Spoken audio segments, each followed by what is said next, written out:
I am Argenta Price, and Petterson. I'm a lecturer in the School of Sustainability. I'm the Director of Field Education for the George School of Sustainability. And we are here to talk about establishing community in educational field experiences. And these are insights that we've gained from a curriculum transformation project that we've been doing with the Center for Teaching and Learning. And as we get started, we'd like to just get a sense of how many people have experienced or taught courses in the field. And when we talk about courses in the field, we mean off-campus, experiential learning, it could be outside. And in our project, we've mostly focused on biology and geosciences, but there can be other fields that are out in the field as well. So I just want to get a share of hands of how many people have done that. Great, decent number. We wanted to point out that even if you haven't been teaching or experiencing field education, we hope that you will get some insights that are useful from this talk as well. And so we wanted to actually start by having you discuss for a minute with your neighbor, why might community be especially important in a setting where you're off-campus or immersive in an interactive environment?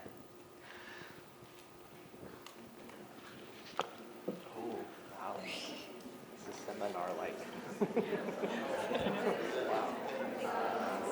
Learning in context. Yeah. I think it's more fun. Yes. Yeah. The environment is dynamic. Everything is said how where the real kind of cues are already there. Yeah. Like making the right connection. Something and then trying to connect it. I think sometimes a change of scene, something like that, working for some students in person. It's also, I think, important to build community when students are out of context because they kind of need to look out for each other. Make sure the group stays together, stays focused, not doing anything reckless. All right, so that's about a minute. I know there's conversation still happening, but we'll try to move it along. All right, we're coming back together. All right, let's bring it back together. So, great to be noisy, love it.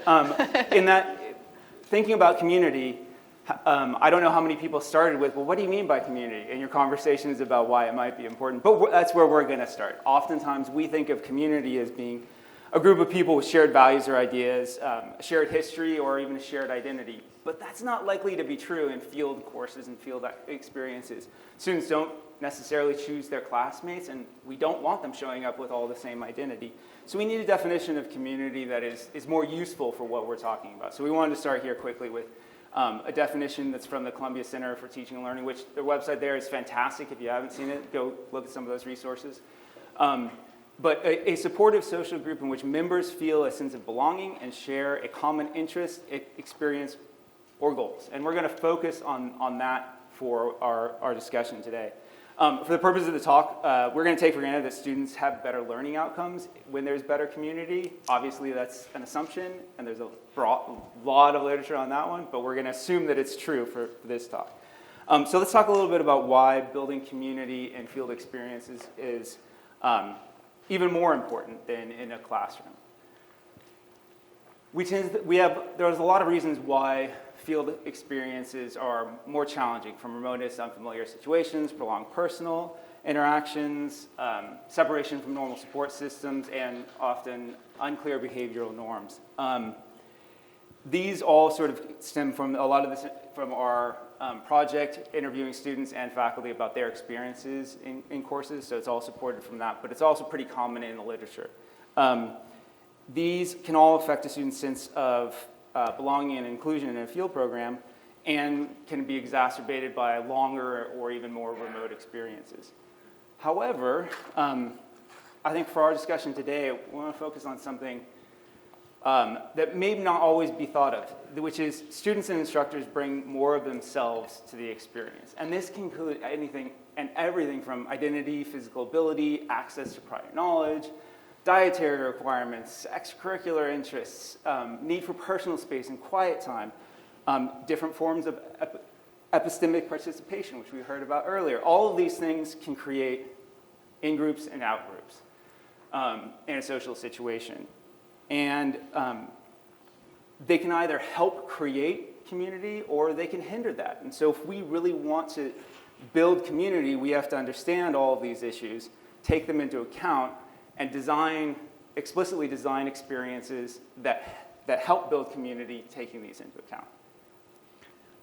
So how can field courses go about designing those experiences with really a goal of helping students feel like they belong and have that common goal in the course, while taking into account this bringing more of themselves into the experience? And so these can include a lot of different opportunities, like setting up norms for interactions, including opportunities to build connections, helping students see themselves represented, including time for students to share their interests, and ensuring equitable access to materials and resources, and designing cooperative learning activities to really get the students focused around a single goal. And so we, as part of our project, saw a lot of really great examples as we observed field courses, where we saw different ways that instructors were building community in their courses. And so those included things like having instructor language explicitly about the importance of explaining the importance of social interactions and demonstrating that the instructors value the whole student. It also included having daily social time around food to demonstrate shared values about food and also allow some casual interaction, mixing up car assignments to reduce cliques, and then what's shown in this picture, where having multiple ways to socialize, particularly if there's a long, like an overnight trip where you're having, sitting around the campsite, you don't want to only have sitting around talking be an opportunity. So here, there was an art activity in addition to, the interactions just sitting around at the campsite, so that students can have multiple ways to socialize and be able to engage in ways that they are comfortable. We also saw great examples of activities that were particularly designed in the context of the learning activity. And so one was giving the students time to just explore and observe before they had to do a particular task, and that allowed for casual interactions but focused around learning. Also pictured here are opportunities for collaborative group work, where students can have these structured tasks to help them align around a common goal. We saw mixing up of groups during the quarter to make sure that students are getting to know everyone, and also providing a quiet space or a quiet car on a long trip to help students who need time for quiet reflection for their learning, and also to send a signal that students who need quiet also belong in the context of the field course. And so all of these examples have been examples of how you can build belonging and shared goals, but if you think back through them, they're not something that just happens. They're really things that need to be designed into the learning experience. And so we really encourage, if you're thinking about any course, and particularly field course, think about belonging and shared goals as learning objectives that you need to design into your course. I'm just going to put these up here for questions for discussion or thought, but I'm actually going to call it a bit of an audible here and add a new one, which is these ideas aren't necessarily new. The university as a whole takes into account a whole student. It has all kinds of programs and support systems all across the university, hundreds of people working on this.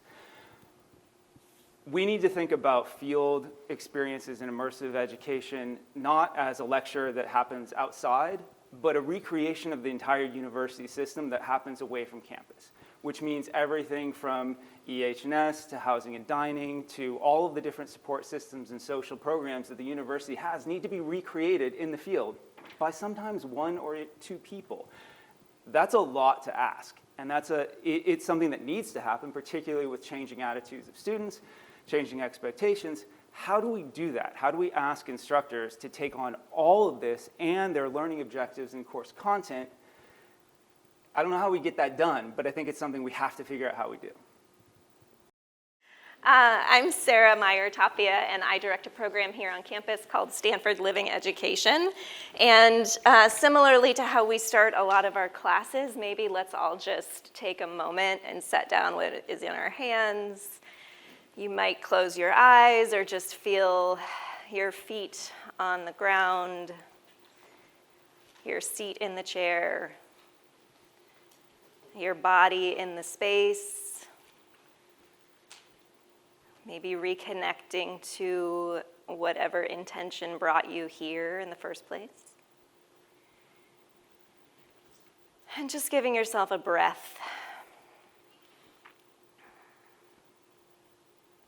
And if your eyes were closed, you can open them again. But curious, who here knows Stanford Living Education or knows of Stanford Living Education? We have a couple partners in the room who teach with Stanford Living Education. If you don't know anything about it, I'm going to call it SLED from here on out, and you will know a lot more in 7-ish minutes.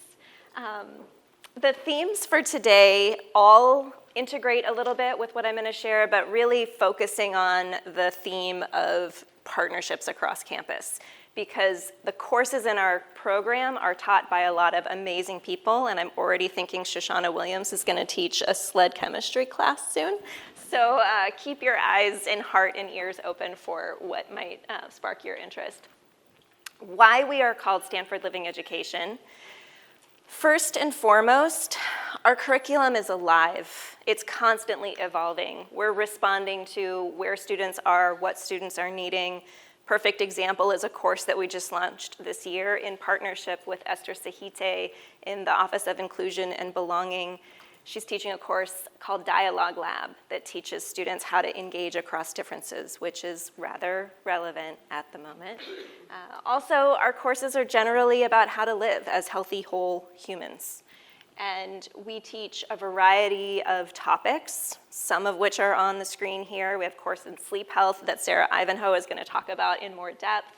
We have courses in contemplation and meditation, sexuality and identity and emotional intelligence and relationship health, financial well-being, digital well-being, healthy relationships to technology and our devices. We have courses on nutrition, from the nitty-gritty science of it to the practices of mindful eating.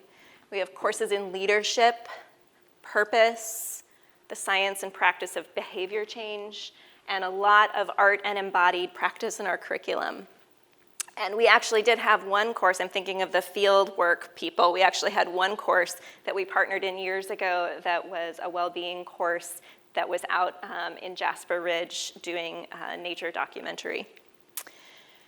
So we have about 1,000 students that come through our classes every academic year. We have about 50 people who teach with us, sometimes one quarter per year, sometimes every other year, sometimes every single quarter. Over the course of a year, we'll offer about 70 different courses, usually 20-ish courses per quarter. And want to make sure that you all know SLED courses are open to all enrolled students. So actually, Shoshana, you're a fifth-year PhD student. You could also take these classes. So we have freshmen, we have graduate students, we have DCI, the Distinguished Careers Institute fellows in our classes. And most of our courses are 1 or 2 units. We have a few 3-unit courses. Some of our courses are WAYS designated. So bottom line, students are earning academic credit while learning how to care for their whole selves. And sometimes they're even able to fulfill graduation requirements in the process. I want to highlight some of the courses that are taught by our campus partners, just to give you a sense of the range we offer. The Res Ed program teaches a course for fraternity and sorority students around sexual citizenship. CAPS offers a course on grief. The Lead 152 is the course I mentioned by Esther Sahite. We have an instructor in the music program teaching a Sing and Be Well class. We have a dear partner in the Mind Over Money program teaching financial well-being. Comprehensive sexual health taught by the Peer program in well-being. The Office of Religious and Spiritual Life teaches a course called Meeting the Moment, Inner Resources for Handling Difficult Moments. The Mindfulness in Food, Wellness Through Queerness, a course on love taught by the Stanford Storytelling Project. And ASSU houses its leadership course for ASSU officers leading with integrity.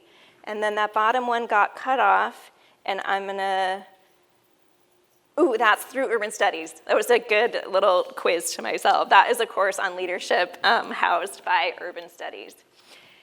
And these are just a few things that our students say about being in our classes. I think the one we see most is this class changed my life. Amazing class to take to reconnect to the part of your brain that isn't doing P-sets. Overwhelmingly improved my relationship to my own body and my mindset in connecting with my close friends. It is worth skipping your Monday afternoon nap for this class. Highly recommend. Deepened my empathy and connection with others' experiences. Take it. I made so many new friends in this class. I learned a ton. If you want to know how to find us, the best way is to go to navigator.stanford.edu. This is where students register for classes and browse the catalog every single quarter. And in the little box, you can type wellness, lead, or life. Those are the three prefixes that are represented in our program, along with one little outlier that Lori teaches, EMED 101, which is emergency medicine, and she does this beautiful whole student, whole person approach that cross-lists that class with our LEAD program. So LEAD, wellness, and life are the three prefixes represented within SLED. And you can filter on the left there whatever quarter you're looking for. If you want to just look at what's being offered currently this spring or just in general, that's how you find us. But this is what I really want to invite from you all and why I'm sharing this with you. If you work with students or if you work with other people who work with students, make sure they know we exist. One quote I didn't put on the slide is an unfortunately common one. I wish I knew about these classes when I was a freshman. Now I'm a senior and I needed one unit and I looked up what one unit wonders and I found this class and it's amazing and I wish I'd been taking these classes every quarter. So make sure your students know that we're here. And then also please tell us what we aren't teaching. Who aren't we reaching? What aren't we seeing? What should be in our curriculum and is not in our curriculum? If you want to teach with us, let us know. Every single year, we're weaving in new courses. Again, our curriculum is very alive and evolving. We also pretty regularly will pop into different groups and just give a workshop here and there. The law school will have us come and do something for their students. Any particular demographic that's needing some extra support and maybe not everyone can sign up for a full course, we can still do a 1-hour workshop experience to give your students a taste of some of these things. So I wanted to just close with a brief activity. It's a little, I wish I could have done the full activity here in the room, but that would have been a little bit much. But I'm going to share one of my favorite activities that we do in our classes and invite a modified experience of this here. The middle photo with the flowers and the stones. This is a practice we call Circle of Connection. And we will lay out a circle of papers with, each paper has like a different emotion word. I actually had this to like one at a time pop up there, but there you go. So each paper has an emotion, and first we invite everyone to walk around the circle and lay a stone down on any emotions they're identifying with in that moment.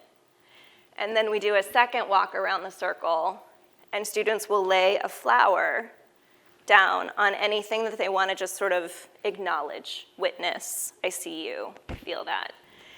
And one of the courses I teach is called Compassion Meditation. And compassion is the practice of saying, I see you and I care. And we practice self-compassion, just seeing our own selves and expressing care and support. And then we practice seeing other people who we might otherwise completely ignore or judge, and express care. And this is a beautiful practice to do in any classroom, in any community. And we don't have a circle with papers and stones and flowers and all the things, but I am going to invite you to stand up if you're willing.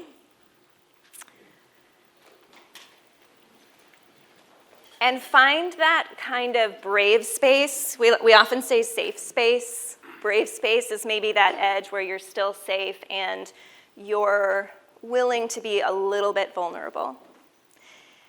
And I'm going to read these words, and after I say a particular word, emotion, feeling, just wherever you are, you can do this with eyes open or eyes closed. If you're identifying with that word, you can just flip your palms open. And if you are wanting to honor, witness, acknowledge, express support for other people identifying with that word, you can put your hands on your chest. If you are both, for example, am I feeling stressed? Yes. And I also honor all of you who are feeling stressed. You can do both. So, busy.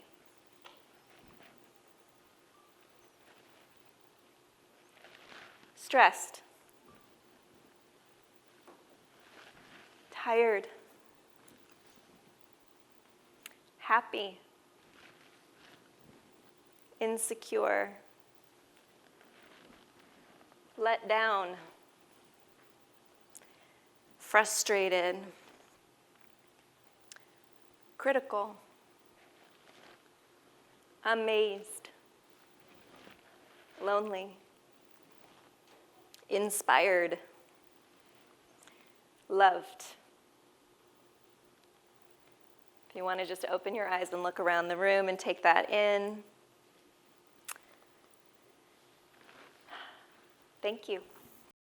Okay, hi. Welcome to my talk on embracing the strengths of neurodiversity and learning. A shout out. That was such a beautiful way to be able to enter into this conversation, so thank you for that.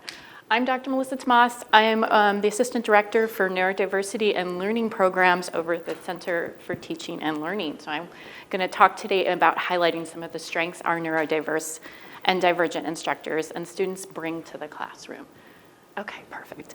So I want to highlight some of the strengths that students and instructors with ADHD, autism, learning differences, disabilities, executive functioning challenges bring to the classroom. And think about some strategies that instructors can utilize to sort of help students to mobilize these strengths in the classroom. So oftentimes when we talk about neurodivergence and diversity and learning, the focus is on deficits, challenges, limitations, barriers. And while I don't want to minimize the real difficulties my students face, it's hard to flourish when we're focusing only on sort of the challenges. Instead, I want us to really think about ways that we can flourish, and we often flourish best when we can harness our strengths, right? Recognize the strengths that we have and think about ways we can bring that into the classroom. So I want to highlight a couple of neurodiversity strengths. The first is selective attention. This is the ability for students with ADHD and autism to be very sensitive to the environment, to notice the things that other neurotypical brains might miss. This is extremely important in a variety of fields that need that kind of attention to detail focus. They're able to spot patterns and trends that other neurotypical brains might miss. Students with ADHD and autism, as well as instructors, also have this wonderful hyper-focus mode. This is the ability to sustain attention for long periods of time on areas of interest. As an instructor, we can support students that have these kinds of attentional strengths by sort of helping them to make sense of all the details in your course and to prioritize the things that are sort of very critical that you want them to learn.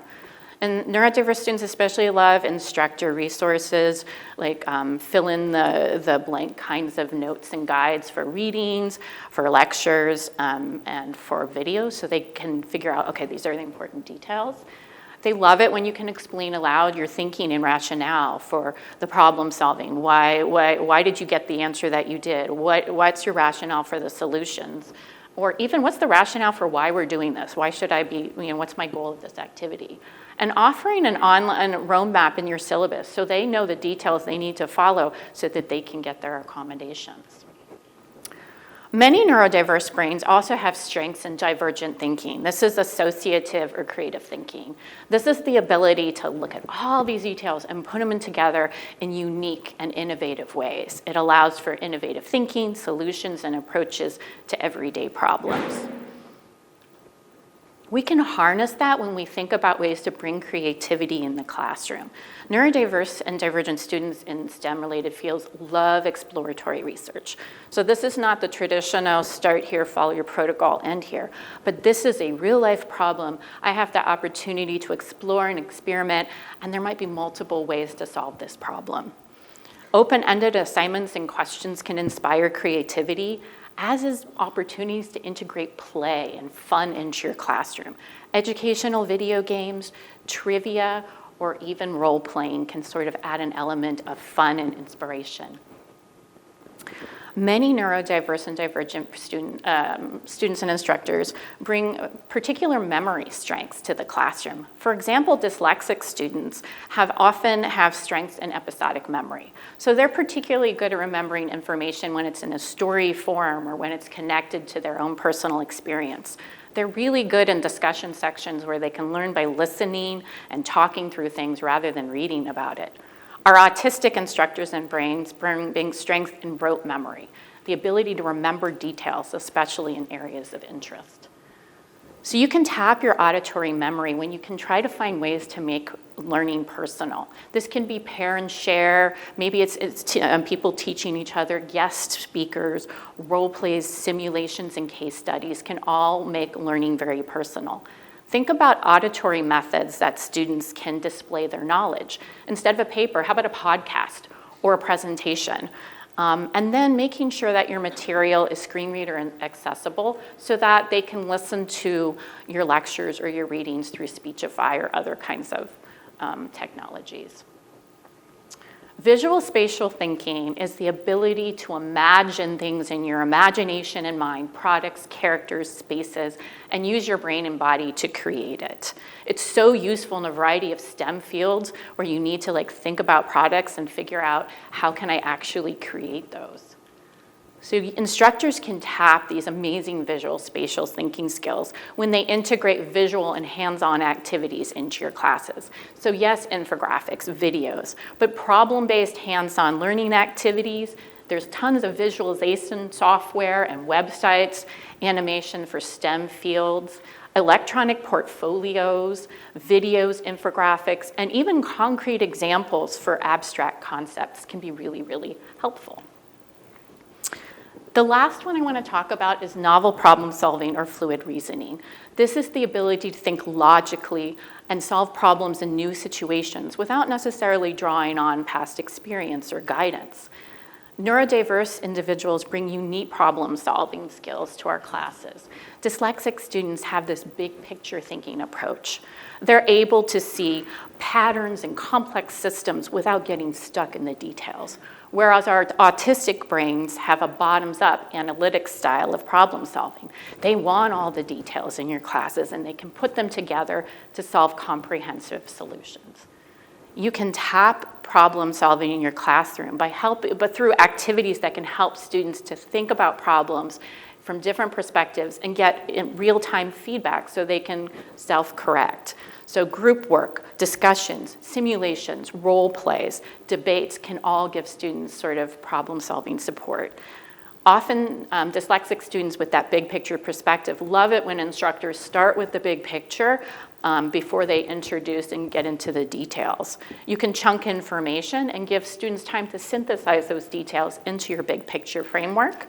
Or sometimes just starting with the answer to a problem and ask students to think backwards about how they solved that. It's going to be very leaning into dyslexic strengths. So summing it up, I really hope that my goal here was to really highlight and celebrate many of the strengths that neurodivergent individuals bring to the classroom with an idea, hoping that sort of some of the techniques that I mentioned you may already be doing in your classroom. Or if not, maybe there are some that you can start integrating so that we can create a classroom environment where all people can bring their best selves and thrive. So if you have any questions or you want to talk to me more about this is my contact information, but I leave you with a question to just take a few moments and think about, is there anything that you're doing or could be doing that could support our neurodiverse students? So thank you.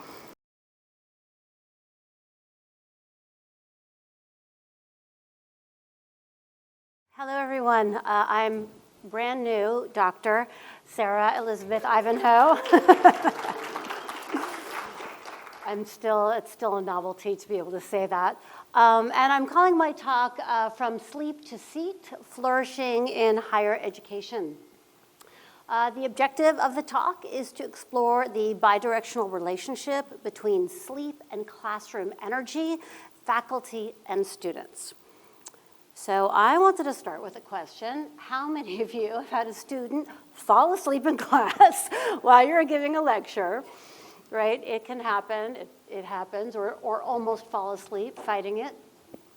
So as lecturers, what are we supposed to do about this when we've got a student falling asleep in front of us? It can feel really disrespectful, can feel insulting, can almost even feel embarrassing, and very easy to take it personally. But most likely our students, they're just exhausted. Many of us just assume this is sort of normal culture that we should just sort of live with, and so I really wanted to address that here. I think it's important to consider what if we treated sleepiness not as a sign of disengagement or disrespect, but as a signal, a clue that something in the system itself needs support. Sleep, as many of you know, is the foundation of cognitive, emotional, and creative functioning. If our students aren't sleeping well, they can't learn well, no matter how engaging our content is. So I come to this material, I call myself a practitioner, researcher, educator. I developed a sleep disorder when I was about 5 years old, an extreme sleep disorder where I would go several days in a row without sleeping. And I spent a lifetime seeking support tools for this condition. And I began teaching in 1995. And then in 2021, I developed that material into a credit course called Sleep for Peak Performance at the University of Southern California. And we published this poster about 2 years ago, measuring the efficacy of the class as an intervention for the students. We were able to decrease sleep latency, which is time to falling asleep. We are also able to decrease the sleep stress cycle, which is really essential for many of us. And we are able to increase daytime energy, which is what we're talking about here. Thanks to Dr. Sara Meyer Tapia, I came here to Stanford last year and started teaching this course here. And just as I mentioned, defended my dissertation. My degree is actually in yoga philosophy. So I'm not a sleep medicine doctor. My expertise is in the practices themselves. And the focus of the dissertation is on sort of a cultural literacy of the practices while simultaneously examining dosage. How much meditation, what type of breath work, how long do you hold a stretch? So this is stuff I'm really interested in. So bringing it back here to us, rest well, teach well, learn well. I wanted to just offer a few ideas to you as faculty for classroom energy. One of the most essential things for classroom energy if we don't want our students falling asleep in class, and that is to model rest-friendly values. If we show up to class ourselves with energy, we can change that mood. We can actually sort of ignite our students with that energy if we ourselves show up rested. It's helpful to provide sleep hygiene techniques to the students. Much of this is available. Much of this we as faculty and students know, but we don't always do. So maybe around midterms, finals, giving them a little reminder about the value of all of this. And then I'm really passionate about this wakeful classroom energy. So when I go into a room, I turn on all of the lights, I open all the shades. This is going to suppress students' melatonin and really wake everybody up. If it's possible, if you have the alternative to turn the temperature down, cool room, ignites energy, ideally cracking a window if that's available to you.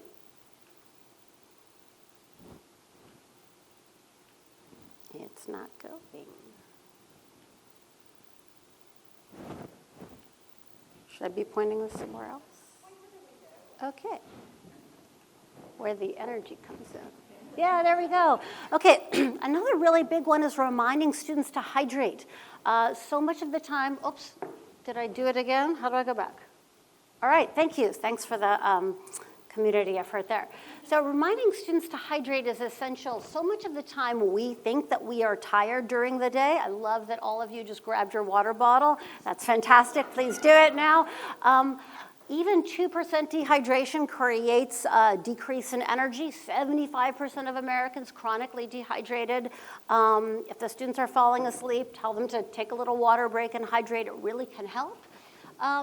Also, taking a little mid-class energy break, like we should sort of do right now, maybe kind of stretch up and down. You don't need to be a yoga teacher to teach a couple little stretches to your students. Have them move around. When you move, it wakes you up. And also changing the seating layout. So some classes here at Stanford, not all of them, but some of the classrooms are mobile and you can move them around. I don't do this every class, but sometimes I'll put them in a half circle. If students are in a half circle, they are much less likely to fall asleep because there's no one to hide behind and think that you're fooling the instructor, that they don't see you falling asleep. So this is a wonderful way to go as well if that's available. Also just calling out the circadian slump. We all have a mid-afternoon energy dip. That's just part of our biology. There's nothing wrong with you. You're not lazy. You're not sick. It actually is just natural to have a dip. And calling that out with students is just naming the issue can really be a source of humor, compassion, and sort of get the students engaged. They feel like you see them. And then also, I used to do a lot of group discussions at the beginning of a class and then give a lecture. And I've changed that recently where I sort of do part one of a lecture. I'll do the group discussion right in the middle, because if people are engaging and talking, then they're more likely to wake up. But then lastly, I want to introduce here what I'm calling the REST model. This is my call to action, my prompt to all of you. REST stands for Reasonable Evening Submission Times. So when we as instructors create an assignment and we put it up on our learning management system, we set a due date. And that learning management system automatically defaults to midnight. So many of our students, even though they may try not to procrastinate, they are doing their work last minute, super stressed, and turning the stuff in at like 11:58, like this. And with that kind of stress, it can then take hours to wind down. So I started to ask myself, well, why are we defaulting everything to midnight? Like who said the submission times should be midnight? So I've been always doing my submission times at 12 noon, not 12 midnight. The students have weeks, actually months before they know when the assignments are due.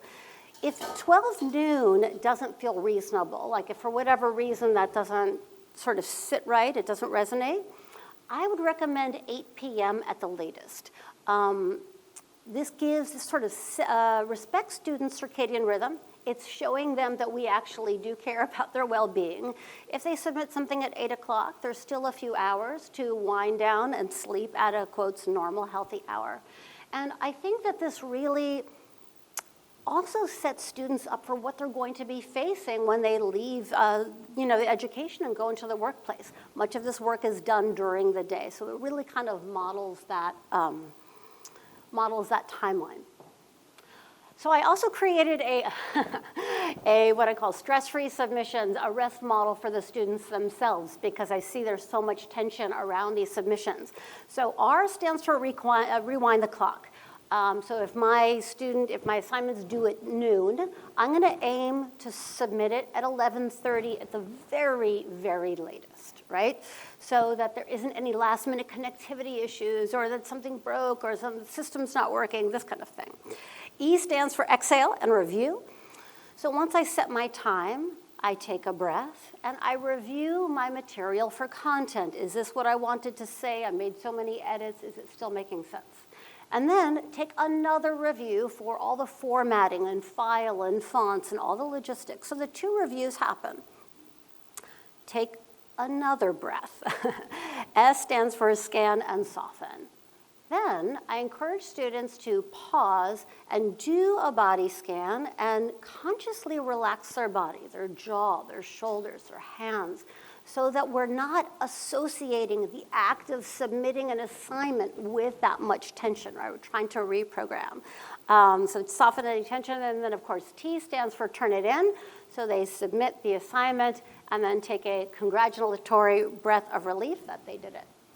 I believe that this model respects students' circadian rhythm. It encourages time management over last-minute panic. It supports sleep health and academic performance, and really what I'm passionate about is that it teaches sustainable work habits that last beyond, oh, I said the semester, but we're on a quarter system, that last beyond the quarter. Rest is essential to flourishing together.